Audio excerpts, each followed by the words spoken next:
National Weather Service in Chanhassen, Minnesota has just activated the warning alarm on 13 weather radio stations across central and southern Minnesota and west central Wisconsin.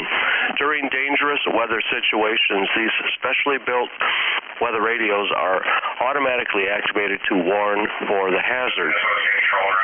Tests of these radios are normally conducted by the National Weather Service in Chanhassen every Wednesday at 1 p.m. If severe weather threatens the area near the normal test time, the test will be postponed until the next good weather day.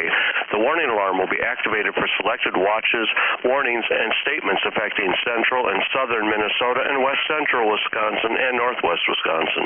This concludes the test of the warning alarm system. We now return to normal programming.